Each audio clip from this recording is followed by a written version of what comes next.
أعوذ بالله من الشيطان الرجيم. بسم الله الرحمن الرحيم. إن الله لا يستحيي أن يضرب مثلا ما بعوضة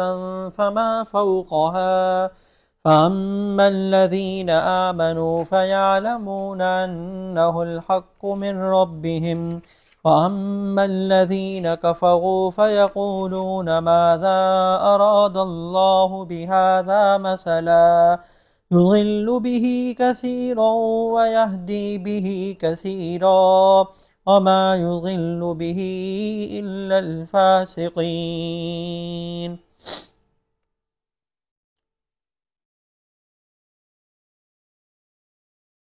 إن الله لا يستحيي أن يضرب مثلا ما بعوضة فما فوقها فأما الذين آمنوا فيعلمون أنه الحق من ربهم وأما الذين كفروا ماذا أراد الله بهذا مثلا. یہ سورہ بقرہ کی 26ویں آیت ہے، اور ماقبل اسلام کے بنیادی عقائد کو بیان کیا گیا تھا۔ توحید کو، رسالت کو، آخرت کو، مومنوں کا ذکر کیا گیا، کافروں کا ذکر کیا گیا، منافقین کا ذکر کیا گیا، اور منافقین کی حالتوں کو مثالوں کے ذریعے سے واضح کیا گیا۔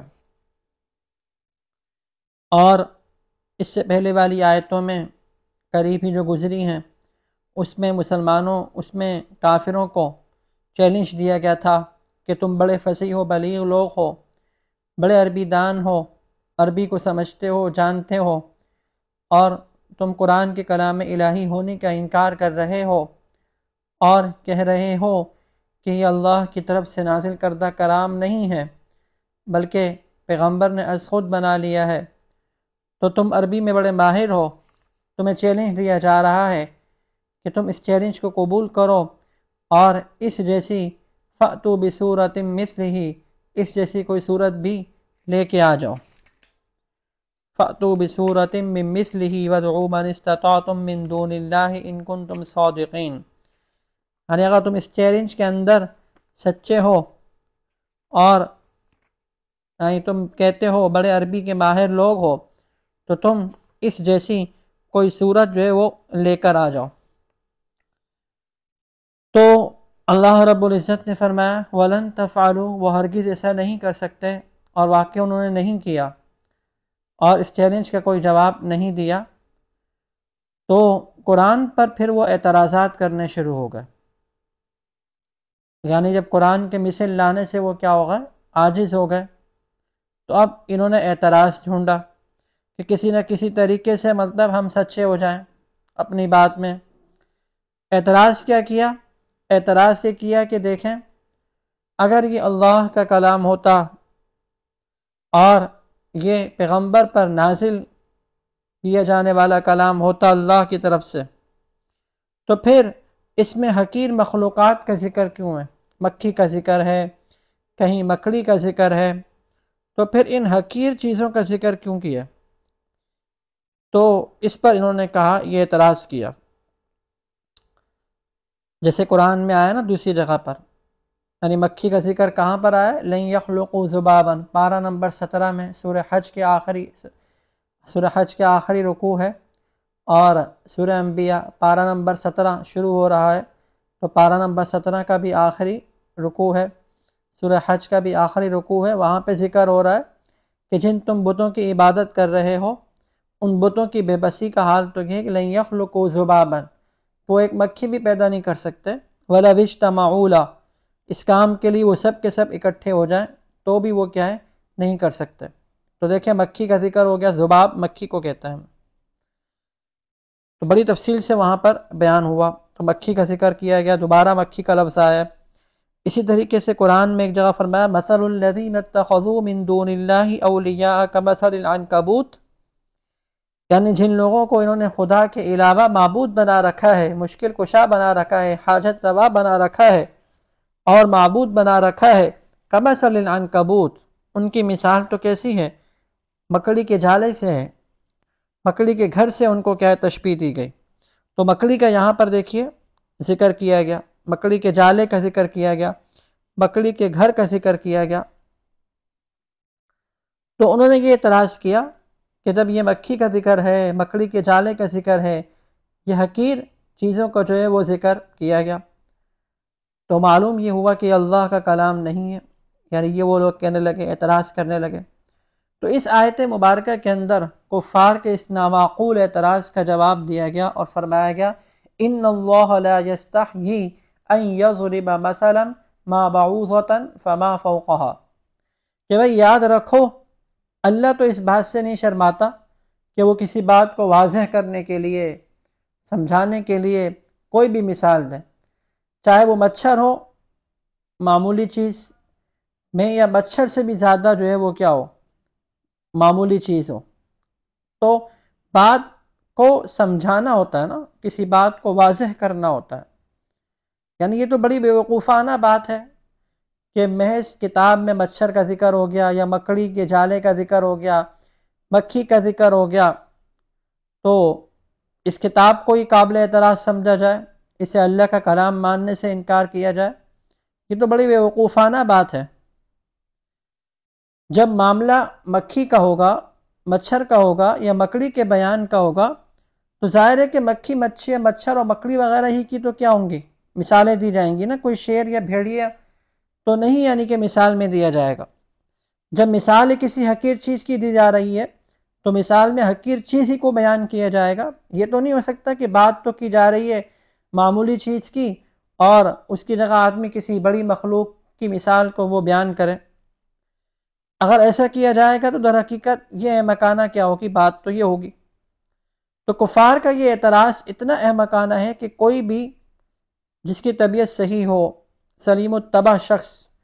انسان اسے صحیح نہیں تسلیم کر سکتا، کیونکہ دیکھیں اس سے نہ تو کلام کی فصاحت و بلاغت پر کوئی اثر پڑتا ہے،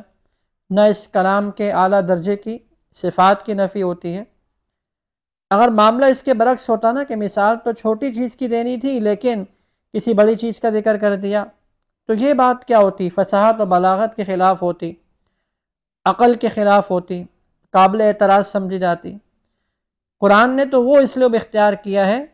جو کسی بھی لحاظ سے کیا ہے، قابل اعتراض نہیں ہے۔ تو اسی کا ذکر کیا جا رہا ہے ان اللہ لا یستحیی ان یضرب مثلا، بے شک اللہ نہیں شرماتا، ان یضرب مثلا کہ بیان کرے کوئی مثال، ما بعوضہ مچھر کی، فما فوقہا یا اس چیز کی جو اس سے بڑھ کر ہو، یعنی معمولی ہونے میں۔ فاما الذین آمنوا، سو جو لوگ ایمان لائے، فیعلمون انہ الحق من ربہم، وہ تو جانتے ہیں کہ بے شک وہ حق ہے ان کے رب کی طرف سے۔ جو لوگ مومن ہیں وہ تو خوب جانتے ہیں کہ یہ مثال ایک حق بات کی ہے جو ان کے پروردگار کی طرف سے کیا ہے، آئی ہے۔ وَأَمَّا الَّذِينَ كَفَرُوا، اور رہی بات ان لوگوں کی جنہوں نے کفر کیا، فَيَقُولُونَ، تو وہ کہتے ہیں، مَاذَا أَرَادَ اللَّهُ بِهَذَا مَثَلًا، اللہ نے اس مثال سے کس بات کا ارادہ کیا ہے، یعنی کیا مطلب جو ہے بیان کرنا چاہ رہے ہیں اللہ تعالیٰ اس مثال کے ذریعے سے۔ یضل به کثیرا ویہدی به کثیرا، فرمایا اس مثال سے اللہ تعالیٰ بہت سو کو گمراہ کرتا ہے، ویہدی به کثیرا، اور بہت سو کو ہدایت بھی دیتا ہے۔ یعنی اہم مسئلہ بتایا اللہ تعالیٰ نے۔ اللہ تبارک و تعالیٰ کی یہ جو کتاب ہے لوگوں کی رہنمائی اور ہدایت کے لیے آئی ہے، اس کا اصل مقصد تو یہی ہے کہ لوگوں کو ہدایت دی جائے۔ لیکن جب لوگ ضد پر، ہر درمی پر اور نہ ماننے پر مصر ہو جائیں اور اس بات پر اڑ جائیں کہ ماننا نہیں ہے ہم نے، تو پھر ایک اعلیٰ کلام کے مقابلے میں ہر دھرمی کا مظاہرہ کرتے ہیں اور بیہودہ اعتراض کرنے لگتے ہیں، تو پھر اللہ تبارک و تعالیٰ اس قرآن کے ذریعے انہیں گمراہی میں مبتلا کر دیتے ہیں۔ اس لیے قرآن کریم کے بارے میں نبی کریم صلی اللہ علیہ وسلم نے ارشاد فرمایا نا کہ القرآن حجۃ لک او علیک، یعنی آخرت میں قرآن کریم یا تو تمہارے لیے تمہارے نیک اعمال کی دلیل بنے گا یا تمہارے خلاف دلیل بنے گا۔ صحیح مسلم کی روایت ہے۔ قرآن تو سب کے لیے نازل ہو رہا تھا نا، صحابہ کرام بھی موجود تھے اور بڑے بڑے کافر، ابو جہل، ابو لہب، اور سب موجود تھے اس وقت، اس زمانے میں، اس دور میں۔ اور دن رات سب کے سامنے پڑھا جا رہا تھا اس کی آیتیں، اور یہ قرآن نازل ہوتا جاتا تھا، صحابہ کرام کے ایمان میں اضافہ، ہدایت میں اضافہ ہوتا چلا جاتا تھا۔ یہی قرآن تھا جس کی آیتیں پڑھی جاتی تھیں اور سنتے تھے اور دیکھتے تھے پڑھتے ہوئے صحابہ کو، اللہ کے نبی صلی اللہ علیہ وسلم کو۔ یہی قرآن تھا، لیکن جوں جوں قرآن کی آیتیں نازل ہوتی جاتی تو ان کی گمراہی اور زیادہ بڑھتی چلی جاتی۔ وجہ یہ تھی کہ پہلی قسم کے جو لوگ تھے صحابہ کرام رضوان اللہ علیہم اجمعین، انہوں نے اپنے دل کے دروازے بند نہیں کیے تھے حق کو قبول کرنے کے لیے۔ وہ حق کے طالب تھے، جب حق بات ان کے سامنے آئی تو انہوں نے اس کو کیا کر لیا؟ قبول کر لیا فوراً۔ جبکہ دوسری قسم کے جو لوگ تھے، ابو جہل، ابو لہب اور اس قسم کے بڑے بڑے کافر لوگ، انہوں نے طے کر رکھا تھا کہ ہم نے ایمان لانا نہیں ہے، اور جب ایمان لانا نہیں ہے تو پھر طرح طرح سے اعتراضات کرنے لگ جاتے تھے۔ تو اسی قسم کا یہ اعتراض انہوں نے قرآن پر بھی کیا تھا۔ جب انہوں نے ہر دھرمی کا طریقہ اپنایا تو اللہ تبارک و تعالیٰ کی سنت یہ کہ اس قسم کی ہر دھرمی اور اناد کے نتیجے میں ایسے لوگوں کو پھر گمراہی میں ہی پڑا رہنے دیتا ہے۔ تو یہی مطلب ہے یضل بہ کثیرا ویہدی بہ کثیرا۔ ان آیات سے یہ سبق مل رہا ہے کہ آدمی کو ہر وقت حق کا طالب ہونا چاہیے، ہر وقت اسے یہ ذہن میں رکھنا چاہیے کہ مجھے حق کی ضرورت ہے، میں حق کا متلاشی ہوں، حق کی جو بھی بات میرے سامنے آئے گی میں اسے بغیر چوں چرا کے قبول کر لوں گا۔ لیکن اگر کوئی شخص کسی بات پر جم کر بیٹھ جائے کہ حق کے کتنے ہی دلائل آ جائیں، اس کے مقابلے پر لائے جائیں، قرآن کی آیتیں پڑھ کے سنائی جا رہی ہیں، حدیثیں پڑھ کے سنائی جا رہی ہیں، صحابہ کرام کا عمل بیان کیا جا رہا ہے اور بتایا جا رہا ہے، سمجھایا جا رہا ہے کہ بھئی یہ حق ہے، اور لیکن وہ ہر دھرمی پر اترا ہوا ہے اور ماننے کے لیے تیار نہیں ہے، تو اللہ بچائے یہی چیز کیا ہے، اس کی گمراہی کا ذریعہ بن جاتی ہے یہ چیز،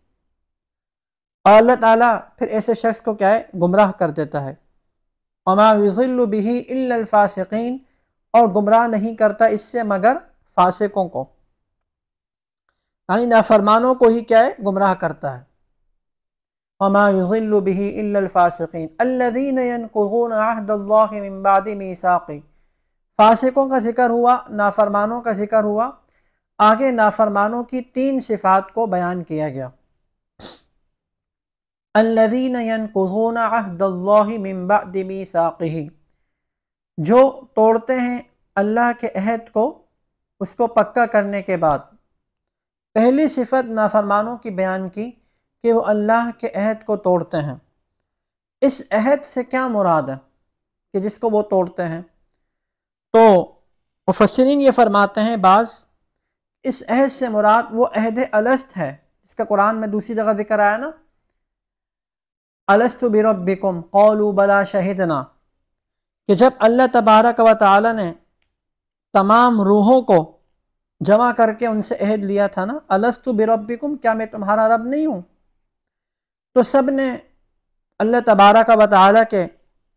پروردگار ہونے کا اعتراف کر کے یہ عہد کیا تھا کہ وہ اللہ کی اطاعت کریں گے۔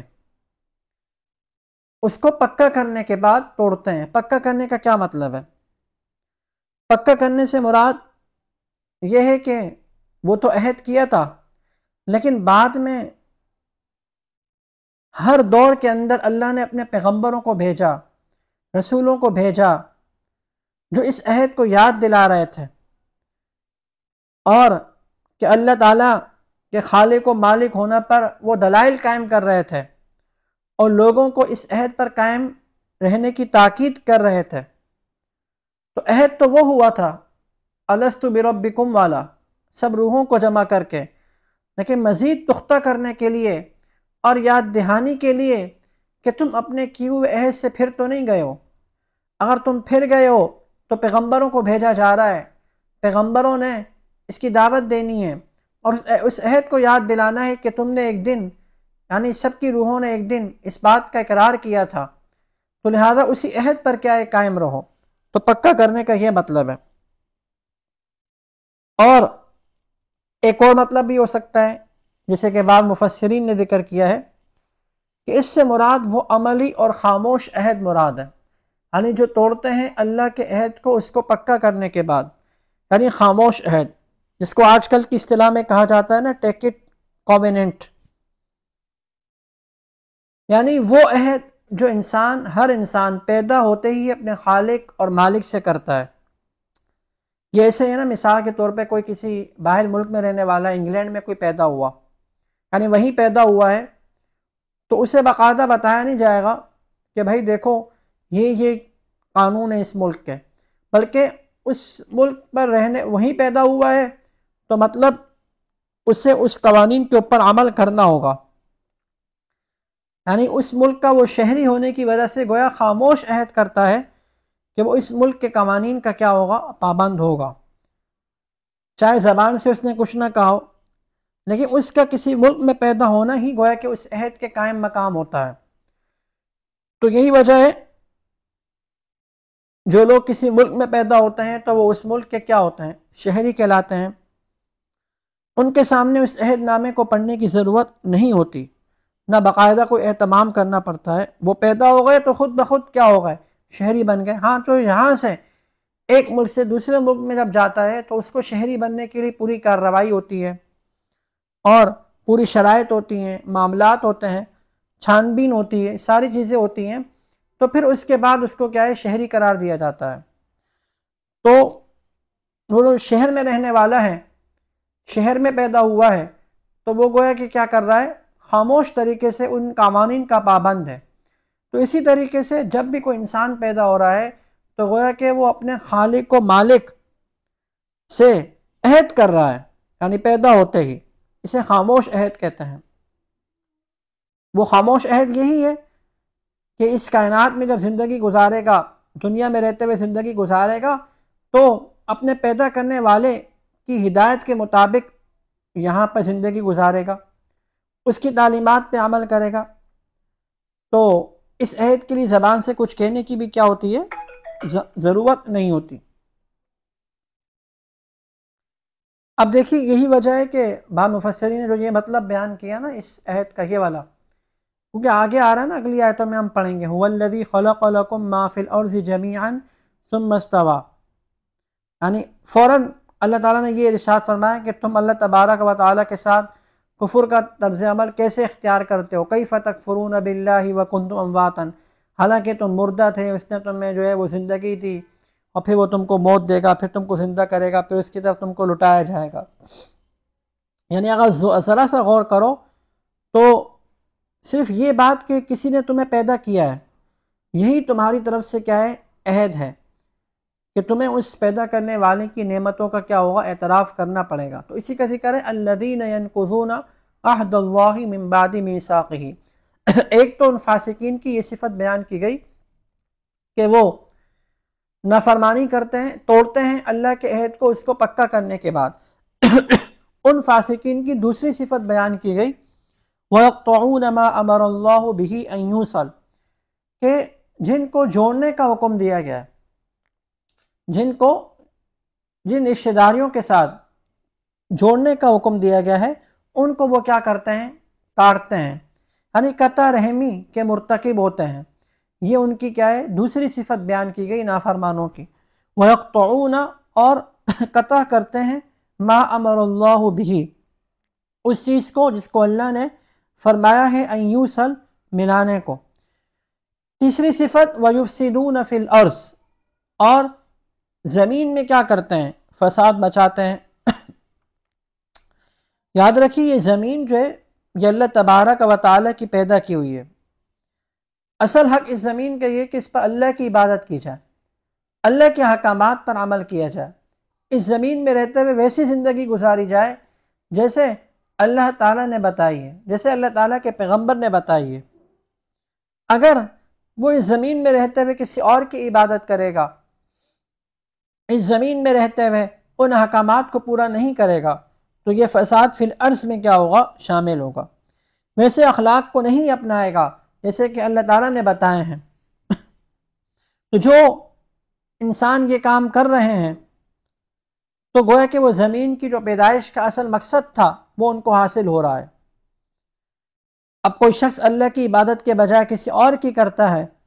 اللہ کے احکام کی رعایت نہیں کرتا ہے، معاشرت لین دین کے اندر وہ طریقے نہیں اپناتا ہے، رشتہ داروں کے ساتھ، بہن بھائیوں کے ساتھ، والدین کے ساتھ، شوہر بیوی کے ساتھ، بیوی شوہر کے ساتھ آپس میں ان کے معاملات اچھے اگر نہیں ہیں،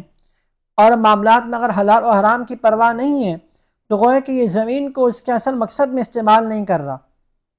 تو گویا یہ زمین کے اندر فساد پھیلانا ہے۔ دیکھیں حقیقت میں دین کے جو شعبے ہیں نا 5 ہیں، پتہ ہے نا ہمیں، عقائد ہوتے ہیں، عبادات، معاملات، معاشرت اور اخلاق۔ ان میں سے کسی بھی شعبے کے اندر اگر انسان کوئی غلط روش اختیار کرے گا، یعنی عقائد میں وہ لے لیں، عبادت میں لے لیں، معاملات میں لے لیں، معاشرت میں لے لیں، اخلاق، ہمیں ان سب چیزوں کے اندر جو ہے نا ہم نے اس چیز کو دیکھنا ہے کہ اللہ اور اس کے رسول کا کیا حکم ہے، عقائد میں، عبادت میں، معاملات میں، معاشرت میں اور اخلاق میں۔ اب اگر انسان غلط روش اختیار کرے گا اور ایسا طریقہ اختیار کرے گا جس کا نقصان دوسروں کو بھی پہنچے، تو یہ قرآن کی اصطلاح میں فساد فی الارض ہوگا، زمین میں فساد مچانا کہلائے گا۔ کیونکہ زمین کو اللہ کے اور اللہ کے احکام کے مطابق جس مقصد کے لیے تحت استعمال کرنا چاہیے تھا وہ اس مقصد میں استعمال نہیں کر رہے۔ اب دیکھیے اللہ تعالیٰ نے یہاں پر 3 صفات کو ذکر کیا نا ان کی، ایک عہد کو توڑتے ہیں، اس میں حقوق اللہ کا ذکر آ گیا، وَيَقْطَعُونَ مَا أَمَرَ اللَّهُ وَيُفْسِدُونَ فِي الْأَرْضِ، زمین میں فساد مچانا اور قطع رحمی کرنا۔ اس کے اندر جو ہے وہ حقوق و لباس سے متعلق ہوگا، یہ دو کہ ان میں حقوق و لباس کا کیا ہے ذکر ہو گیا۔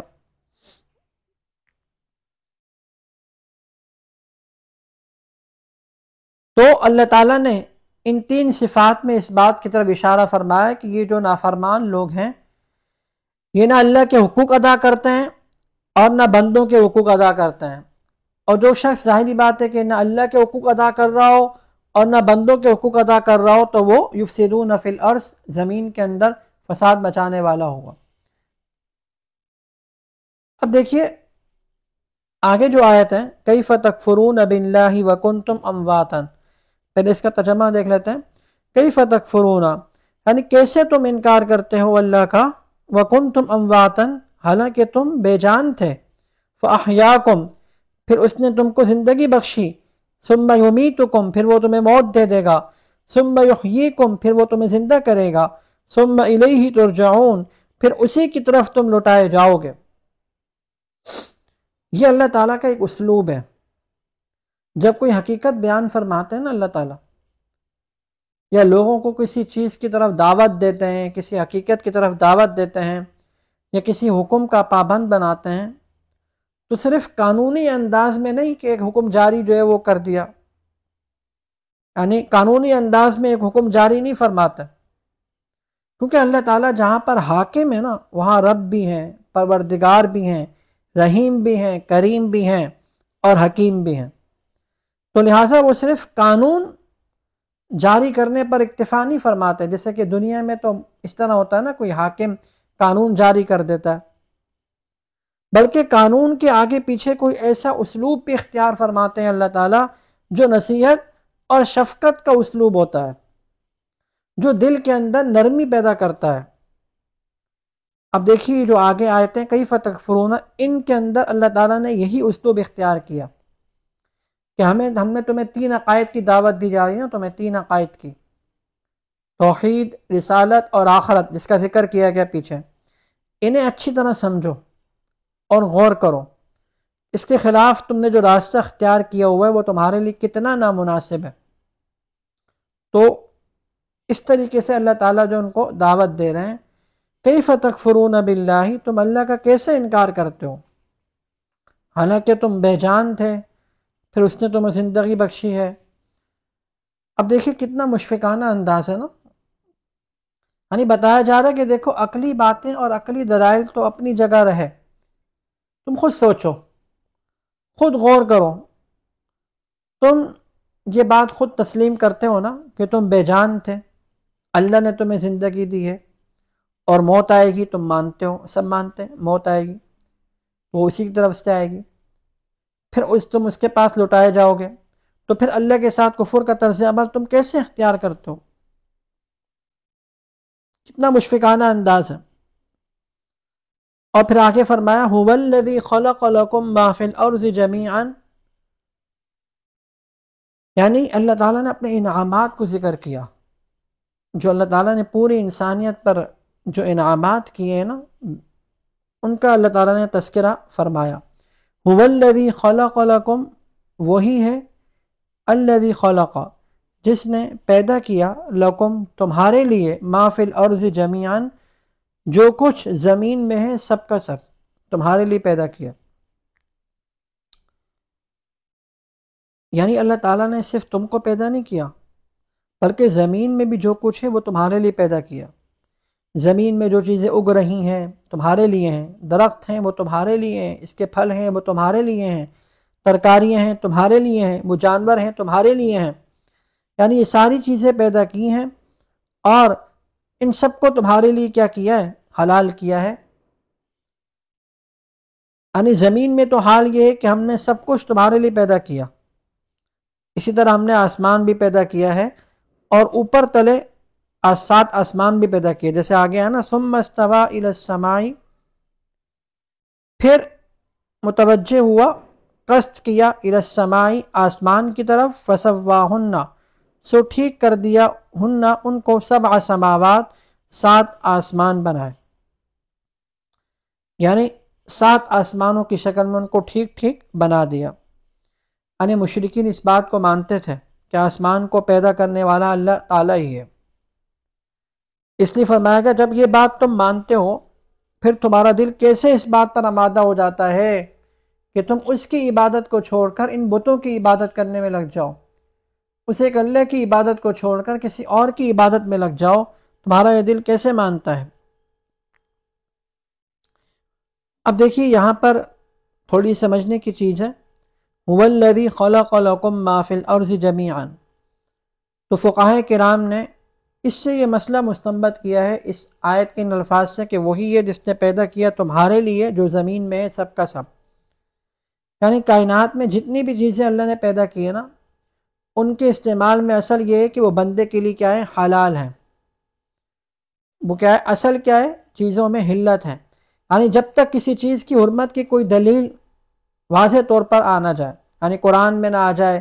یا اللہ کے نبی کریم صلی اللہ علیہ وسلم کی احادیث میں نہ آ جائے، اس وقت تک ہم کسی چیز کو حرام یا ناجائز نہیں کہہ سکتے،